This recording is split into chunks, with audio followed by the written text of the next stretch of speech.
নির্বাচনের আগে দুর্গাপুরে কড়া নাকা তল্লাশি।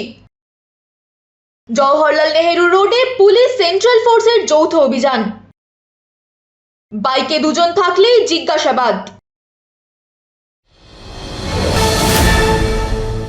দুর্গাপুরে প্রথম দফার নির্বাচনের আগে নিরাপত্তা জোরদার করতে শুরু হয়েছে কড়া নাকা তল্লাশি। ভগৎ সিং মোড় থেকে সরকারি মহাবিদ্যালয়ে যাওয়ার পথে জওহরলাল নেহেরু রোডে পুলিশের সঙ্গে কেন্দ্রীয় বাহিনীর যৌথ অভিযান চলছে। এসিপি ট্রাফিক রাজকুমার মালাকারের নেতৃত্বে এই তল্লাশি পরিচালিত হচ্ছে।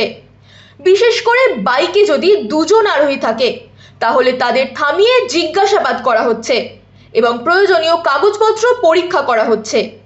নির্বাচন কমিশনের নির্দেশিকা মেনেই এই অভিযান চলছে বলে জানিয়েছেন তিনি। তবে জরুরি পরিষেবার গাড়ি এবং স্কুলের যানবাহনকে ছাড় দেওয়া হচ্ছে যাতে সাধারণ মানুষের অসুবিধা না হয়। পুলিশের এই পদক্ষেপে এলাকায় নিরাপত্তা নিয়ে সচেতনতা বাড়ছে। পাশাপাশি ভোটকে শান্তিপূর্ণ ও নির্বিঘ্ন করতে প্রশাসন যে প্রস্তুত তারই স্পষ্ট ইঙ্গিত মিলছে। আপনারা জানেন আজকে ডিসিআরসি স্টার্ট হয়েছে, আগামীকালকে ইলেকশন আছে, তার জন্য কিছু রেস্ট্রিকশন, কিছু ডাইভারশন আমরা করেছি। মুসলমান মোড় থেকে গভর্নমেন্ট কলেজের দিকে যে গাড়িগুলো সেইগুলোকে রেস্ট্রিকশন করা চলছে।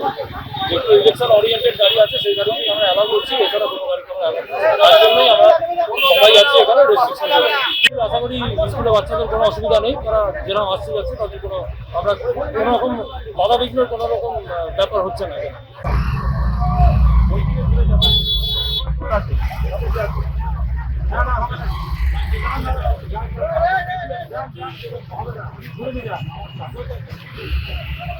আপনাকে আই কার্ড